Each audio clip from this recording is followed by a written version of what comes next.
ಮಹಿಳೆಯರನ್ನ ಒಂದು ಮುಂದೆ ನಡೀತಿರೋರ್ನ ಅವ್ರನ್ನ ಈ ಕಾರ್ಯಕ್ರಮಕ್ಕೆ ಸೇರಿಸಿಕೊಂಡು ನಾವು ಈ ಕಾರ್ಯಕ್ರಮ ಮಾಡ್ತಾ ಇದೀವಿ. ಈ ಕಾರ್ಯಕ್ರಮ ಮಧ್ಯಾಹ್ನ ಬೆಳಿಗ್ಗೆ 10:30 ಅಂದ್ರೆ ಒಂದು ಜಗತ್ ಹೋಗಬೇಡಿ. ನೀವು ನಮ್ಮನ್ನ ನಾವು ನಿಮ್ಮನ್ನ ಏನು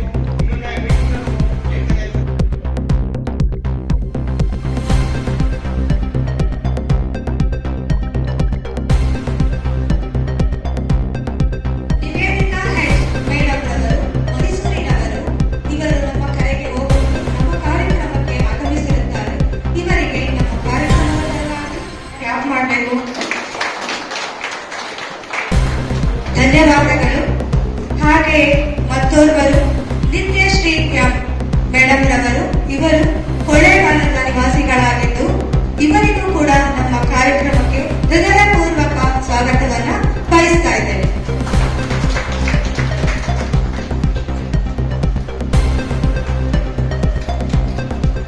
ಹಾಗೆ ನೀವು ಚಪ್ಪಾಳೆ ಮೂಲಕ ಪ್ರೋತ್ಸಾಹಿಸಬೇಕು. ಸಾರಿ, ಎಲ್ಲರೂ ಕ್ಲಾಪ್ ಮಾಡಿ. ಜೊತೆಗೆ ಕುಮಾರಿ ತೇಜಸ್ವಿನಿ ಮೇಡಮ್ ರವರು, ಇವರು ಮೈಸೂರಿನವರು, ಇವರಿಗೂ ಕೂಡ ನಮ್ಮ ಕಾರ್ಯಕ್ರಮಕ್ಕೆ ಆದರದ ಸ್ವಾಗತವನ್ನ ಬಯಸ್ತಾ ಇದ್ದೇವೆ.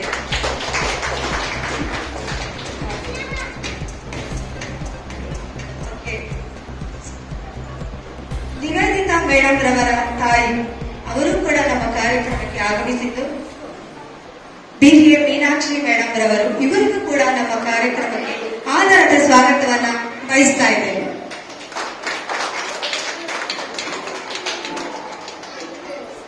ಕ್ಲಾಪ್ ಕಡಿಮೆ ಆಯಿತು, ಸಾರಿ, ಪ್ಲೀಸ್ ಕ್ಲಾಪ್ ಹಿಯರ್.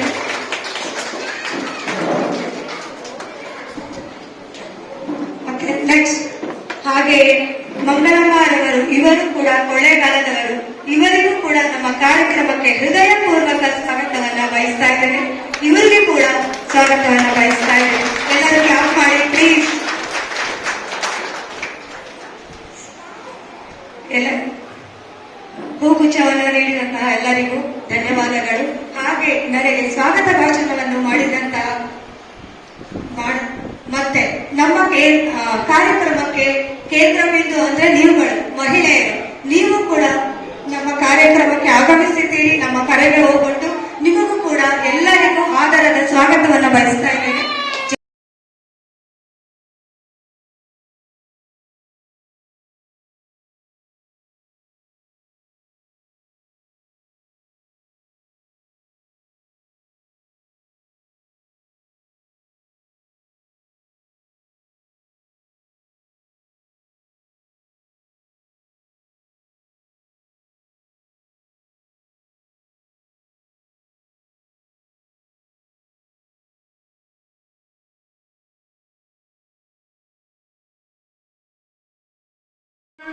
ಸತ್ಕರ್ಮಯ ಜ್ಯೋತಿರ್ಗಮಯ ಮೃತ್ಯೋರ್ಮ ಅಮೃತಂಗಮಯ ಮೃತ್ಯೋರ್ಮ.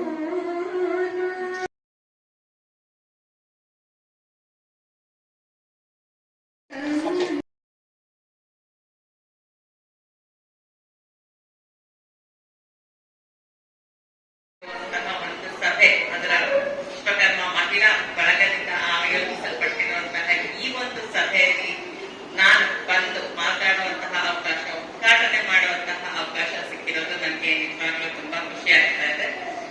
ಯಾಕಂದ್ರೆ ಹೇಳ್ತಾರಲ್ಲ, ಮನೇನ ಗೆದ್ದು ಆಮೇಲೆ ಮಾರ್ ಗೆಲ್ಲು ಅಂತ ಅಂತಾರಲ್ಲ, ಆ ರೀತಿಯಾಗಿ ನಮ್ಮ ಸಮಾಜದಲ್ಲಿ ನಮ್ಮ ಜನರ ನಡುವೆ ನಮ್ಗೆ ಒಂದು ಗುರುತಾಗ್ಲಿ, ಒಂದು ಪರಿಚಯ, ಈ ಒಂದು ಪ್ರೀತಿ ಏನ್ ಸಿಗುತ್ತೆ ಅದು ನಿಜವಾಗ್ಲೂ ಬಹಳ ಮುಖ್ಯ ಅಂತ ಅನ್ಸುತ್ತೆ. ಮತ್ತೆ ತುಂಬಾ ಸಂತೋಷ ಆಗುತ್ತೆ. ಆ ಒಂದು ಅವಕಾಶನ ನನಗೆ ಕಲ್ಪಿಸಿಕೊಟ್ಟವರು ಶ್ರೀ ಗೋವಿಂದಾಚಾರ್ಯವರು, ಅವರಿಗೆ ನಾನು ನಿಜವಾಗ್ಲೂ ಮೊದಲಿಗೆ ಅತ್ಯಂತ ಪ್ರೀತಿಯಿಂದ ಧನ್ಯವಾದವನ್ನ ಹೇಳೋದಕ್ಕೆ ಇಷ್ಟಪಡ್ತೇನೆ. ತುಂಬಾ ಖುಷಿ ಆಗ್ತಾ ಇದೆ ಇವತ್ತು ಈ ಸಮಾರಂಭಕ್ಕೆ ಬಂದು ಮಾತಾಡ್ತಾ ಇರೋದಕ್ಕೆ. ಇದು ಮಹಿಳೆಯರ ಇಂಪಾರ್ಟೆನ್ಸ್ ಏನಿದೆ ಅಥವಾ ಪ್ರಾಮುಖ್ಯತೆ ಅಂತ ಏನಿದೆ ಅದನ್ನ ಬಹಳಷ್ಟು ಮಟ್ಟಿಗೆ ಗೋವಿಂದಾಚಾರ್ಯರು ತಮ್ಮ ಪ್ರಾಸ್ತಾವಿಕ ನುಡಿಗಳಲ್ಲಿ ಹೇಳಿದ್ರು ಅಂತಾನೆ ಅನ್ಕೊಳ್ತೀವಿ. ನಮ್ಮ ವಿಶ್ವಕರ್ಮ ಜನಾಂಗ ಅಂತಾನೆ ನಾವು ತಗೊಂಡಾಗ ಏನು ಕೆಲವು ಸ್ವಲ್ಪ ಮಟ್ಟಿಗೆ ನಾವೆಲ್ಲ ಹಿಂದೆ ಉಳಿದಿದ್ದೀವಿ ಅಂತ ಅನ್ಕೊಂಡು ನನಗೆ ಅನಿಸುತ್ತೆ. ಎಲ್ಲ ರೀತಿಯಲ್ಲೂ ಈಗ ವಿಶ್ವಕರ್ಮ ನಮ್ಗೆ ನಿಜವಾಗ್ಲೂ ಬಹಳ ಹೆಮ್ಮೆ ಇರ್ಬೇಕು. ಈಗ ನೀವು ಭಾರತ ಅಂತ ಅಂದಿದ ತಕ್ಷಣ ನಾವ್ ಯಾವಾಗ್ಲೂ ಏನ್ ನೆನಪಿರ್ತದೆ? ಭಾರತ ಅಂತ ಅಂದಿದ ತಕ್ಷಣ ಅಲ್ಲಿ ಭವ್ಯವಾದ ದೇವಸ್ಥಾನಗಳಿದೆ, ತುಂಬಾ ಉತ್ಕೃಷ್ಟವಾದ ಕಲಾಕೃತಿಗಳಿದೆ ಅಂತ ಅಂದ್ಬಿಟ್ಟು ಮೊದ್ಲಿಗೆ ಎಲ್ಲರ ಮನಸ್ಸಿಗೆ ಬರೋದು ಅದೇ. ಯಾಕಾದ್ರೂ ಕೇಳಿ, ಕರ್ನಾಟಕ ಅಂತ ಅಂದ್ರೆ ಬೇಲೂರು ಹಳೆಬೀಡಿಗೆಲ್ಲ ಆ ಕರ್ನಾಟಕನ ಅಂತ ಅಂತಾರೆ, ಹಂಪೆ ಎಲ್ಲ ಅದ ಅಂತ ಹೇಳ್ತಾರೆ. ಕರ್ನಾಟಕದಿಂದ ನಾವು ಆಚೆ ಹೋದ್ರೂ ಕೂಡ ಇರುವಂತಹ ಭವ್ಯ ದೇವಸ್ಥಾನಗಳು ಏನಿದ್ದಾವೆ ಅದನ್ನೆಲ್ಲ ನಾವು ನೆನಪಿಸ್ಕೊಳ್ತೀವಿ. ಈಗ ಕೊನಾರ್ಕ್ ಆಗಿರ್ಬೋದು, ಕೊನಾರ್ಕ್ನ ಸೂರ್ಯ ದೇವಸ್ಥಾನ ಆಗಿರ್ಬೋದು, ಆಮೇಲೆ ಜಂತರ್ ಮಂತರ್ ಆಗಿರ್ಬೋದು, ಪ್ರಪಂಚದಲ್ಲೆಡೆ ಮತ್ತೆ ಗುಜರಾತ್ ಅಲ್ಲಿರುವಂತಹ ಸೂರ್ಯ ದೇವಸ್ಥಾನ ಆಗಿರ್ಬೋದು, ಇದೆಲ್ಲ ಏನಿದೆ ನಮ್ಮ ಭಾರತದ ಐಡೆಂಟಿಟಿ, ಭಾರತನ ಗುರುತಿಸ್ಬೇಕು ಅಂತ ಅಂದಿದ ತಕ್ಷಣ ನಮ್ಗೆ ಈ ಎಲ್ಲ ಕಟ್ಟಡಗಳು ಅಥವಾ ಈ ಎಲ್ಲ ಶಿಲ್ಪಕಲಾ ವೈಭವಗಳೇನಿದೆ ಎಲ್ಲ ನೆನಪಾಗುತ್ತೆ.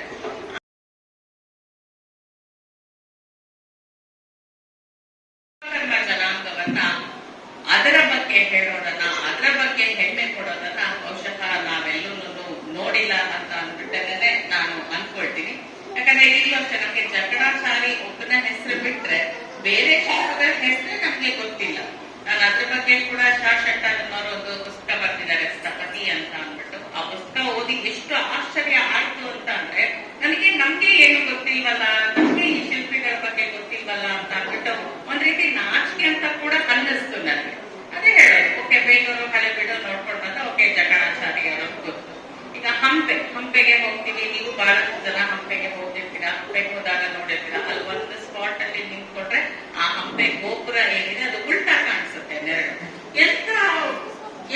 ಎಂತಹ ವೈಶಿಷ್ಟ್ಯ, ಮೈ ಸುಮ್ಮನಷ್ಟು ನಮ್ಗೆ ನಿಜವಾಗ್ಲೂ ಅದು ನೋಡಿದಾಗ ಈ ಗೋಪುರ ನೇರ ನಿಂತಿರೋದು ಉಲ್ಟಾ ನಮ್ಗೆ ನೆರಳಲ್ಲಿ ಕಾಣುತ್ತೆ ಅಂತ ಅಂದ್ರೆ ಎಂತ ವಿಸ್ಮಯ ಅದು. ಆಮೇಲೆ ಬೇಲೂರು ಹಳೆಬೀಡು ದೇವಸ್ಥಾನದಲ್ಲೇ ಆ ಗರುಡ ಕಂಬ ಏನಿದೆ ಅದ್ರ ಕೆಳಗಡೆ ನಾವು ಕಚ್ಚಿನ ಹಾಕ್ಬಿಟ್ಟು ನೋಡ್ತೀವಿ. ಅದೊಂಥರ ನಮ್ಗೆ ಮೋಜು. ಹೋದಾಗ ನೀನ್ ಮಾಡ್ದ ಅಂತ ಅಂದ್ಬಿಟ್ಟು ಮಾಡ್ಕೊಂಡು ಕಾಂಪಿಟೇಷನ್ ಮೇಲೆ ಹೋಗಿ ಮಾಡ್ತೀವಿ. ಆದ್ರೆ ಇದನ್ನೆಲ್ಲ ನಿರ್ಮಿಸಿದವರು ನಾವು ಅನ್ನೋ ಹೆಮ್ಮೆ ಏನಿದೆ ಅದು ಬಹುಶಃ ನಮ್ಗೆ ಇಲ್ಲ, ನಮ್ಗೆ ಅರಿವೇ ಇಲ್ಲ ಅಂತ ಅಂದ್ಬಿಟ್ಟೇನೆ ನಾನು ಅನ್ಕೊಳ್ತೀನಿ. ಸೊ ಮೇನ್ ಏನು ಶಿಲ್ಪಿಗಳು ಅಂತ ಅಂದಿದ ತಕ್ಷಣ ಪುರುಷರು ಬರ್ತಾರೆ. ಸೊ ಪುರುಷರು ಅವರೇ ಅದನ್ನೆಲ್ಲ ನಿರ್ಮಾಣ ಮಾಡಿದವರು ಆಗಿನ ಕಾಲದಲ್ಲಿ, ಅವರಿಗೆ ಅದರ ಅರಿವಿಲ್ಲ. ಹಾಗಿರುವಾಗ ಇನ್ನು ನಾವು ವಿಶ್ವಕರ್ಮ ಜನಾಂಗಕ್ಕೆ ಸೇರಿದ ಮಹಿಳೆಯರೇನಿದ್ದೀವಿ, ನಮಗೆ ಅದರ ಅರಿವನ್ನ ನಾವಿಟ್ಕೊಂಡು ನಾವು ಇಂಥ ಒಂದು ಕುಲಕ್ಕೆ ಸೇರಿದವರು, ಜನಾಂಗಕ್ಕೆ ಸೇರಿದವರು ಅಂತ ಅಂದ್ಬಿಟ್ಟು ನಿಜವಾಗ್ಲೂ ಹೆಮ್ಮೆ ಇಲ್ಲ ಅಂತಾನೆ ಒಂದು ನಮ್ಗೆ ನಿಜವಾಗ್ಲೂ ಬಹಳ ಬೇಸರ ಅಂತ ಅನ್ಸುತ್ತೆ. ಈಗ ಕೊನಾರ್ಕ್ ಸೂರ್ಯ ದೇವಸ್ಥಾನದ ಬಗ್ಗೆ ನಾವು ಕೇಳಿರ್ತೀರ, ಸೂರ್ಯ ರಥದ ರೀತಿನಲ್ಲೇನೆ ಅದು ನಿರ್ಮಾಣ ಆಗಿದೆ. ಅದನ್ನ ಕೆತ್ತಿದವರು ಯಾರು, ಅದರ ಶಿಲ್ಪಿ ಯಾರು ಅಂತ ಅನ್ನೋದ್ರ ಬಗ್ಗೆ ನಮ್ಗೆ ಗೊತ್ತೇ ಇಲ್ಲ. ಓಕೆ, ಅವಾಗ ರಾಜೇಂದ್ರ ಕಾಣಿವ ಅವ್ನು ಕಟ್ಟಿಸ್ದ, ಅದಷ್ಟೇ ಗೊತ್ತೇ ಹೊರತು ಆ ಒಂದು ವಿಸ್ಮಯವನ್ನ ಅಂದ್ರೆ ರಾಜಂದಲ್ಲೇ ಏನೇನೋ ಓಡ್ತಾ ಇರುತ್ತೆ, ನನ್ಗೆ ರಾಜರಾಮರ ಆಗ್ಬೇಕು, ನಾನೇನೋ ಕಟ್ಟಿಸ್ಬೇಕು, ದೇವಸ್ಥಾನ ಕಟ್ಟಿಸ್ಬೇಕು, ಅಥವಾ ನನ್ಗೆ ಕೃಷ್ಣನ್ ಮೇಲ್ ಭಕ್ತಿ, ವಿಷ್ಣು ಮೇಲ್ ಭಕ್ತಿ, ಚನ್ನಕೇಶವನ್ ಮೇಲ್ ಭಕ್ತಿ, ಸೂರ್ಯನ್ ಮೇಲ್ ಭಕ್ತಿ, ನಾನು ಒಂದು ದೇವಸ್ಥಾನ ಕಟ್ಟಿಸ್ಕೋಬೇಕು ಅಂತ ಅವ್ನು ಅನ್ಕೊಳ್ತಾನೆ. ಆದ್ರೆ ಅವನ ಆ ಕಲ್ಪನೆನ ಅಷ್ಟು ಭವ್ಯವಾಗಿ ಸಾಕಾರ ಮಾಡಿಕೊಟ್ಟವರು ನಾವು ವಿಶ್ವಕರ್ಮರು. ಆದ್ರೆ ಅದ್ರ ಬಗ್ಗೆ ನಮ್ಗೆ ನಿಜವಾಗ್ಲೂ ಹೆಮ್ಮೆ ಇಲ್ಲ ಅಂತ ಬಹಳ ಕರ್ಮ ಅಂತ ಅಂದ್ಬಿಟ್ಟು ಒಂದು ಪೇಜ್ ಇದೆ. ಅದರಲ್ಲಿ ಒಬ್ರು ಪೋಸ್ಟ್ಗಳ ಹಾಕ್ತಾ ಇರ್ತಾರೆ. ಈ ಚೇರ್ಸ್, ಟೇಬಲ್ಸ್, ಅಂದ್ರೆ ಒಂದು ಚೇರ್ ಅಂತ ಅಂದ್ರೆ ಅದು ಟೇಬಲ್ ಆಗು ಕೆಲಸ ಮಾಡುತ್ತೆ, ಸ್ಟೂಲ್ ಆಗು ಕೆಲಸ ಮಾಡುತ್ತೆ, ಈಸಿ ಚೇರ್ ಆಗು ಕೆಲಸ ಮಾಡುತ್ತೆ, ಅದನ್ನ ಹಾಕ್ತಾರೆ. ಅದನ್ನ ಮಾಡಿರೋರು ಯಾರು? ನಾವು ಮಾಡಿರೋದು. ಆದ್ರೆ ನಾವು ಎಲ್ಲೋ ಯಾವ್ದೋ ಒಂದು ಶೋರೂಮ್ ಹೋದಾಗ ಅದು ಎಷ್ಟು ಚೆನ್ನಾಗಿದೆ ಅಂದ್ಬಿಟ್ಟು ನಾನು ಆ ಬ್ರಾಂಡೆಡ್ ಶೋರೂಮ್ ಅಲ್ಲಿ ತಗೊಂಡೆ, ಈ ಬ್ರಾಂಡೆಡ್ ಶೋರೂಮ್ ಅಲ್ಲಿ ತಗೊಂಡೆ, ನಾವು ಅಲ್ಲಿ ಸಿಗತ್ತೆ ಅಥವಾ ರಾಯಲ್ ಲೋಕಲ್ ಸಿಗತ್ತೆ ಅಂತ ಅಂದ್ಬಿಟ್ಟು ಒಂಥರ ನಮ್ಗೆ ಆ ಬ್ರಾಂಡೆಡ್ ತಗೊಂಡ್ವಿ ಅನ್ನೋ ಖುಷಿನ ಹೇಳ್ತಿಲ್ಲ ಹೊರತು, ಆದ್ರೆ ಇದನ್ನ ಮಾಡೋದು ನಾವು, ನಮ್ಮಲ್ಲಿ ಆ ಕಲೆಗಾರಿಕೆ ಇದೆ. ನಮ್ಮ ಅಕ್ಕಪಕ್ಕದ ಮನೆಯಲ್ಲಿ ಯಾರೋ ಮರಗೆಲ್ಸ್ ಕಾಚಾಡಿದ್ದಾರೆ, ನಾವು ಹೋಗಿ ಅವರಿಗಿಂತ ಮಾಡ್ಕೊಡಿ ಅಂತಾನೆ ನಮಗೆ ಚಟ್ಟತ್ತ ಮಾಡ್ಕೊಡ್ತಾರೆ. ಆ ಜನಾಂಗಕ್ಕೆ ಸೇರಿದವರು ನಾವು ಅನ್ನೋ ಒಂದು ಹೆಮ್ಮೆ ಏನಿದೆ ಅದು ನಮ್ಗೆ ನಿಜವಾಗ್ಲೂ ಇಲ್ಲ. ಚಿನ್ನ ಕೆಲಸ ಆಗಿರ್ಬೋದು, ಚಿನ್ನ ಕೆಲಸದಲ್ಲಿ ನೀವು ಬಹುಶಃ ಉತ್ಸವ ಫಿಲ್ಮ್ ನೋಡಿದ್ರೆ ಗೊತ್ತಿರುತ್ತೆ. ಅದರಲ್ಲಿ ರೇಖಾ ಮತ್ತೆ ಶಶಿ ಕಪೂರ್ ಹಾಕೊಂಡಿದ್ದು ನಮ್ಮ ಶಂಕರ್ ನಾಗ್ ಅವರ ಫಿಲ್ಮ್ ಅದು. ಅದರಲ್ಲಿ ಅವಳು ಮೈ ತುಂಬಾ ಒಡವೆ ಹಾಕೊಂಡಿರ್ತಾಳೆ, ಅದೊಂದ್ ರೀತಿ ಬಟ್ಟೆ ತರನೇ ಇರುತ್ತೆ. ಈಗ ನೋಡ್ತಿರಲ್ಲ ಕೆಲವು ವರ್ಷದಲ್ಲ ಇದು ಬಯಲಿ ಈ ತರ ಒಡವೆ ಹಾಕೊಂಡಿರ್ತಾರೆ, ರಾಶಿ ಒಡವೆ ಹಾಕೊಂಡಿರೋದು, ಆ ತರ ರಾಶಿ ಒಡವೆ ಹಾಕೊಂಡಿದ್ದಾಳೇನೋ ಅನ್ನೋ ನಮ್ಗೆ ಕಾಣಿಸುತ್ತೆ ರೇಖನ್ನ ನೋಡಿದ್ರೆ. ಹೀರೋಯಿನ್ ರೇಖಾ, ಹೀರೋ ಶೇಖರ್ ನೋಡ್ತಾರೆ. ಅವನು ಆ ಒಡವೆಗಳನ್ನೆಲ್ಲ ಹೆಚ್ಚೋದಕ್ಕೆ ಟ್ರೈ ಮಾಡ್ತಾ ಇರ್ತಾರೆ. ಅಷ್ಟು ಸರಗಳಿರುತ್ತೆ, ತೋಳು ಬತ್ತಿ ಇರುತ್ತೆ, ಸೊಂಟದ ಪಟ್ಟಿ ಇರುತ್ತೆ, ಎಲ್ಲ ಅದು ಹೆಂಗೆ ಇದನ್ನೆಲ್ಲ ಬಿಚ್ಚೋದು ಅಂತ ಅಂದ್ಬಿಟ್ಟು ಅವನು ಕಷ್ಟಪಡ್ತಿರ್ತಾನೆ. ಅವನೇನ್ ಮಾಡ್ತಾನೆ, ಇಲ್ಲಿ ಏನೋ ಒಂದು ಕೊಂಡಿ ಇರುತ್ತೆ, ಆ ಕೊಂಡಿನ ಬಿಚ್ಚಿದ ತಕ್ಷಣ ಅವಳ ಮೈ ಮೇಲೆ ಹಾಕೊಂಡಿದ್ದ ಒಡವೆಗಳೆಲ್ಲ ಹಾಗೆ ಬಿಚ್ಚಿಬಿಡ್ತಾರೆ. ಈಗ ಒಂದು ಸ್ವಿಚ್ ಓಪನ್ ಮಾಡಿದ್ರೆ ಈಗ ಅಣೆಕಟ್ಟಲ್ಲಿ ಗೇಟ್ ಓಪನ್ ಆಗ್ತಾವಲ್ಲ, ಆ ತರ ಅವನ್ನ ಕೊಂಡಿನ ಅವಳಿಗೆ ಗೊತ್ತಿದ ತಕ್ಷಣ ಎಲ್ಲಾ ಒಡವೆಗಳ ಸರ ಅಂತ ಬೆದರ್ತಿಗೆ ಹೋಗ್ತಾರೆ. ಅದು ಮಾಡಲ್ಲ, ಮಾಡಿರೋದು ಯಾರು, ನಾವು ವಿಶ್ವಕರ್ಮ. ಇದೆಲ್ಲ ನಾನು ಅನ್ಕೊಳ್ಳೋದು, ನಮ್ಗೆ ಅದ್ರ ಬಗ್ಗೆ ಹೆಮ್ಮೆ ಅನ್ನೋದು ನಿಜವಾಗ್ಲೂ ಇಲ್ಲ. ಯಾಕೆ ಅಂತಂದ್ರೆ ಎಜುಕೇಶನ್ ಸಿಗ್ತಾ ಇದೆ ನಮ್ಗೆ, ಇಲ್ಲ ಅಂತ ಎಲ್ಲರೂ ಸ್ಕೂಲಿಗೆ ಹೋಗ್ತೀವಿ. ನಮ್ಮ ಜನಾಂಗಗಳು ಸಾಕಷ್ಟು ಸಾಧನೆ ಮಾಡಿರುವಂತಹ ಎಲ್ಲ ಹೆಂಗಸ್ರಿದ್ದಾರೆ, ಗಂಡಸ್ರಿದ್ದಾರೆ, ಎಲ್ಲರಿದ್ದಾರೆ. ಆದ್ರೂ ಕೂಡ ಈ ಎಕ್ಸ್ಪೋಜರ್ ಅನ್ನೋದು ಏನಿದೆ ಅದು ಬಹುಶಃ ಬಹಳ ಕಡಿಮೆ ನಮ್ಗೆ ಸಿಗ್ತಾ ಇದೆ ಅಂತ ಅಂದ್ಬಿಟ್ಟು ನಾನು ನಿಜವಾಗ್ಲೂ ಅನ್ಕೊಳ್ತೀನಿ. ಈಗ ನಮ್ಮ ವೇದಿಕೆ ಮೇಲೆ ಇದ್ದಾರೆ ಶ್ರೀಮತಿ ನಿತ್ಯಶ್ರೀ ಅವರು, ಜೊತೆ ಮಾತಾಡ್ತಾರೆ, PhD ಮಾಡ್ತಾ ಇದ್ದಾರೆ. ಕೊಳ್ಳೆಗಾಲ, ಈಗ ಸಾಮಾನ್ಯವಾಗಿ ಕೊಳ್ಳೆಗಾಲ ಅಂತ ಅಂದಾಗ ಸಣ್ಣ ಓದು ಹೌದು ಏನು ಅಂತ ಜನರು ಅಂತ ಎಕ್ಸ್ಪೋಜರ್ ಇದೆ ಇರುವಂತಹ ಒಂದು ಸ್ಥಳ ಅನ್ನೋದು ತಕ್ಷಣ ಅನ್ಕೊಳ್ಳೋದು ನಾವು. ಬಟ್ ಇಂತಹ ಸ್ಥಳದಲ್ಲಿ ಇಟ್ಕೊಂಡು ನಾವು ಮೈಸೂರು ಯೂನಿವರ್ಸಿಟಿಯಿಂದ PhD ಮಾಡ್ತಾ ಇದ್ದಾರೆ. ನನಗೆ ಬೇಕಾಗಿರುವಂತಹ ಸಬ್ಜೆಕ್ಟ್ ಅದೇ ಸಿಗ್ಬೇಕು ಅಂತ ಅಂದ್ಬಿಟ್ಟು ನಾನು ಅದನ್ನೇ ಮಾಡಿಸ್ಕೊಂಡು ಮಾಡ್ತಾ ಇದ್ದೀನಿ. ಇಲ್ಲಿಂದಾನೇ ಮಾಡ್ತಾ ಇದ್ದೀನಿ. ನನಗಿಬ್ರು ಚಿಕ್ಕ ಚಿಕ್ಕ ಮಕ್ಕಳು ಇದ್ದಾರೆ, ಅವ್ರನ್ನ ಮನೆಯಲ್ಲಿ ಇಟ್ಕೊಂಡು ಮನೆ ಕೆಲಸನೂ ಎಲ್ಲ ಮಾಡ್ಕೊಂಡು ಜಾಯಿಂಟ್ ಫ್ಯಾಮಿಲಿ ಅಂತ ಅವ್ರಿರೋರು. ಸೊ ಅಲ್ಲೆಲ್ಲ ಸೂಗಿಸ್ಕೊಂಡು ಅವ್ರಿಗೆ PhD ಮಾಡ್ತಾ ಇದ್ದಾರೆ ಅಂತ ಅಂದ್ರೆ ನಿಜವಾಗ್ಲೂ ಎಂತಹ ಗ್ರೇಟ್ ಆಗಿರುವಂತಹ ವಿಷಯ.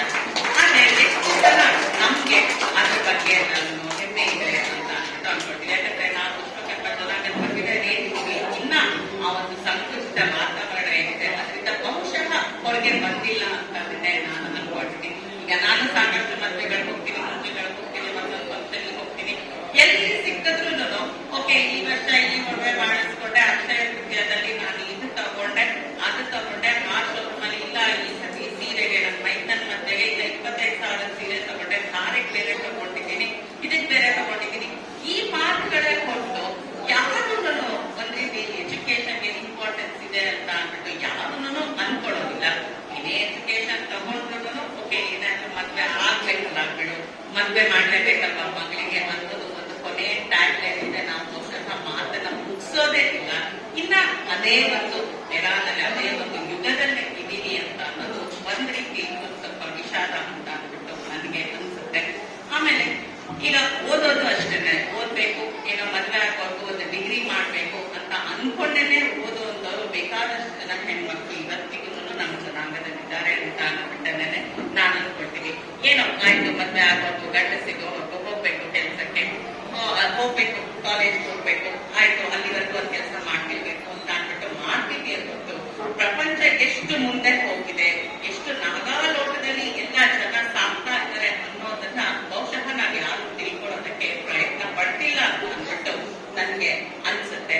ಯಾಕೆಂತಂದ್ರೆ ಈಗ ವಿದ್ಯಾಚಾರ್ಯ ಹೇಳಿದ್ರೆ ಎಷ್ಟು ಜನ ನೀವು ಈ ಪೇಪರ್ ಓದ್ತೀರಾ ಅಂತ ಅಂದ್ಬಿಟ್ಟು, ಯಾಕೆ ನಾನು ಇದನ್ನ ಹೇಳ್ತಾ ಇದ್ದೀನಿ ಅಂತಂದ್ರೆ ನೀವೆಲ್ಲ ಇಲ್ಲಿ ಅಮ್ಮಂದಿರೇ ಇಲ್ಲ, ನಾನು ಕೂಡ ಅಮ್ಮನೇ.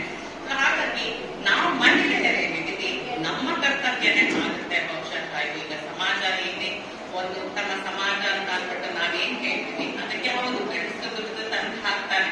ಆದ್ರೆ ಸಂಸ್ಕಾರ, ಆಚಾರ, ವಿಚಾರ ಎಲ್ಲ ಏನಿದೆ ಇದನ್ನ ಮಕ್ಕಳಲ್ಲಿ ತುಂಬೋದು ಬಹುಶಃ ನಮ್ಮ ಜವಾಬ್ದಾರಿ ಅಂತಾನೆ ನಾನು ಅನ್ಕೊಳ್ತೀನಿ. ನಮ್ಮ ಮಕ್ಕಳಿಗೆ ನಾವು ಕಲಿಸ್ಬೇಕು. ನಾವು ಈ ಸೇರಿರೋರೆಲ್ಲ ಅಜ್ಜಿಯರಿದ್ದೀರಿ, ಅಮ್ಮಂದಿರಿದ್ದೀರಿ, ಮುಂದೆ ಅಮ್ಮಂದಿಗೆ ಆಗೋದಿದ್ದೀರಿ. ನಾನು ಹೇಳೋದು ಏನೇ ಆದ್ರೂ ಈಗ ಮಕ್ಕಳನ್ನ ಬೆಳೆಸುವಾಗ ಅವರನ್ನ ಸರ್ವತೋಮುಖವಾಗಿ ಒಂದು ವಿಕಾಸ ಆಗೋ ಹಾಗೆ ಬೆಳೆಸಿದ್ರೆ ಬಹುಶಃ ನಾವು ಬೇರೆ ಜನಾಂಗದ ತರನೇನೆ ಮುಂದೆ ಬರ್ಬೋದು ಅಂತ ಅಂದ್ಬಿಟ್ಟು ನನಗೆ ಅನಿಸುತ್ತೆ. ಈಗ ಹೌದು ಈಗ ಎಷ್ಟೊಂದು ಜನ ಈಗ ಜನ್ಯ ಆಗಿರ್ಬೋದು, ಮತ್ತೆ ಚಾರುತ ಆಗಿರ್ಬೋದು,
ವಿಶ್ವ ಮಹಿಳಾ ದಿನಾಚರಣೆ ಪ್ರತಿ ವರ್ಷ ಮಾರ್ಚ್ ತಿಂಗಳಾಗುತ್ತೆ. ನಾನು ಸುಮಾರು ಕಾರ್ಯಕ್ರಮಗಳು ಹೋಗಿದ್ದೀನಿ. ನನ್ನ ಶ್ರೀಮತಿ ಕೂಡ ಸುಮಾರು ಕಾರ್ಯಕ್ರಮಕ್ಕೆ ಹೋಗಿ ಮೊನ್ನೆ ಅವರು ಲಯನ್ಸ್ ಕ್ಲಬ್ ಅಲ್ಲಿ ಅವರು ಹೋಗಿ ಸ್ಪೀಚ್ ಕೊಟ್ಟಿದ್ದಾರೆ. ಈ ಕಾರ್ಯಕ್ರಮದ ಉದ್ದೇಶ ಏನಂದ್ರೆ ಮಹಿಳೆಯರು ಯಾರಿಗೂ ಕಡಿಮೆ ಇಲ್ಲ, ಮಹಿಳೆಯರು ಸಹ ಈ ಪ್ರತಿಯೊಂದು ಕ್ಷೇತ್ರದಲ್ಲೂ ಪುರುಷರಿಗೆ ಸಮಾನರಾಗಿದ್ದಾರೆ ಮತ್ತು ಮಹಿಳೆಯರಲ್ಲದೆ ಯಾವ ಕುಟುಂಬದಲ್ಲಿ ಮೇಲ್ ಬರಕ್ಕಾಗಲ್ಲ. ಇದಕ್ಕೆ ಏನು ಆಶ್ಚರ್ಯ ಪಡಬೇಕಲ್ಲ. ಮಹಿಳೆಯರು ಅವರ ರೋಲು, ಅವರ ಶ್ರಮದಾನ, ಅವರ ಆಶೀರ್ವಾದ ಪ್ರತಿಯೊಂದು ಕೂಡ ಒಂದು ಸಂಸಾರದ, ಒಂದು ಸಮಾಜದ, ಒಂದು ದೇಶಗಳಿಗೆ ಬೇಕಲೇಬೇಕು. ಅದಕ್ಕೆ ಪರ್ಫೆಕ್ಟ್ ಎಕ್ಸಾಂಪಲ್ ಅಂದ್ರೆ ನಮ್ಮ ತಾಯಿ.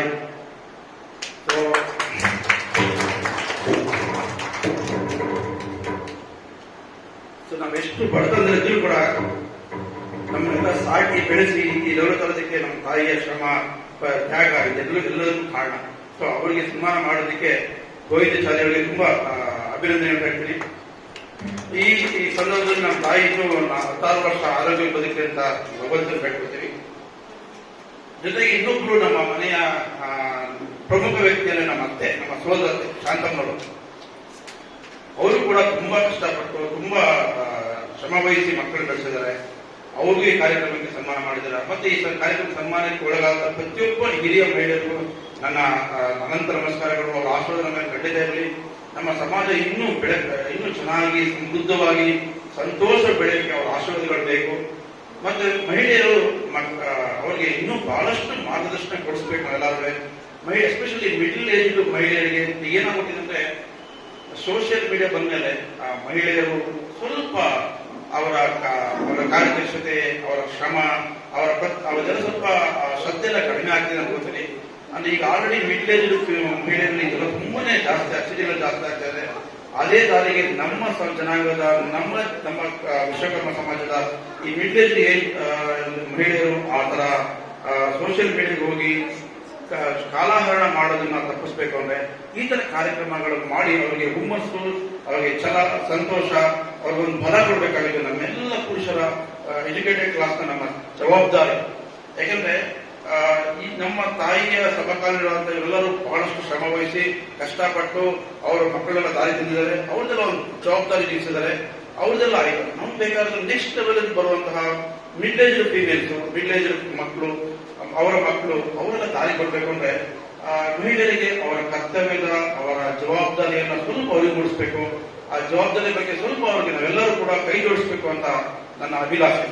ಈ ತರ ಕಾರ್ಯಕ್ರಮಗಳು ಬಹಳಷ್ಟು ನಮ್ಮ ವಿಶ್ವಕರ್ಮ ಸಮಾಜದಲ್ಲಿ ಆಗ್ಬೇಕು. ಈ ತರ ಕಾರ್ಯಕ್ರಮಗಳು ಕಾಲಕ್ಕೆ ಆಗ್ತಾ ಇದ್ರೆ ಜನಗಳಿಗೆ ಅದ್ರ ಬಗ್ಗೆ ತಮ್ಮ ಜವಾಬ್ದಾರಿ ಅರಿವು ಮೂಡುತ್ತೆ. ತಾವು ಏನ್ ಮಾಡಬೇಕು, ತಮಗಿರುವಂತಹ ಮಾರ್ಗಸೂಚಿಗಳೇನು ಅಂತೆಲ್ಲ ಗೊತ್ತಾಗುತ್ತೆ. ಅದೇ ರೀತಿ ಅವರ ಮಕ್ಕಳಿಗೆ, ಅವರ ಮೊಮ್ಮಕ್ಕಳಿಗೆ ಅವರ ಮಾರ್ಗದರ್ಶನಗಳಾಗ್ತದೆ ಅಂತ ಹೇಳಕ್ ಇಷ್ಟಪಡ್ತೀನಿ. ಈ ತರ ಕಾರ್ಯಕ್ರಮ ಆಯೋಜಿಸಿದಂತ ಗೋವಿಂದ ಚಾಲಿಯವರಿಗೆ ತುಂಬ ಹೃದಯದ ನನ್ನ ಅಭಿನಂದನೆಗಳು. ಮತ್ತೆ ಈ ಕಾರ್ಯಕ್ರಮದಲ್ಲಿ ಯಾರಾಗಿರುವ ಸಂಪತ್ ಆಗಿರ್ಬೋದು, ಮತ್ತೆ ಗೋವಿಂದ ಚಾಲಿಯವರ ಸಿಸ್ಟರ್ಸ್ ಆಗಿರ್ಬೋದು, ಎಲ್ಲ ತುಂಬಾ ಕಷ್ಟಪಟ್ಟು ಓಡಾಡಿ ಕಷ್ಟಪಟ್ಟಿದ್ದಾರೆ. ಅವ್ರಿಗೆಲ್ಲರಿಗೂ ನನ್ನ ತುಂಬ ಹೃದಯದ ಅಭಿನಂದನೆಗಳು. ಈ ತರ ಬಹಳಷ್ಟು ಕಾರ್ಯಕ್ರಮ ನಮ್ಮ ಸಮಾಜದಲ್ಲಿ ಮೂಡಿ ಬರಲಿ. ನಾವೆಲ್ಲ ಇದೀವಿ, ವಾತಾವರಣ ನಮ್ಮ ಕೈಲಿ ಫುಲ್ ನಿಂತ್ಕೊಂಡು ಓಡಾಡಕ್ಕಾಗಿರೋದು ಕೂಡ ಎಷ್ಟೋ ಒಂದು ಸಣ್ಣ ಒಂದು ಕಿರುಕಾಣಿಕೆ ನಮ್ಮ ಕಡೆಯಿಂದ ಇದ್ದೇ ಇರುತ್ತೆ ಅಂತ ಹೇಳ್ತಾ ಈ ಕಾರ್ಯಕ್ರಮವನ್ನು ಆಯೋಜಕರಿಗೆ ಅಭಿನಂದನೆಗಳು ಸಲ್ಲಿಸ್ತಾ ನಾನು ಮಾತು ಮುಗಿಸ್ತೇನೆ. ನಮಸ್ಕಾರ.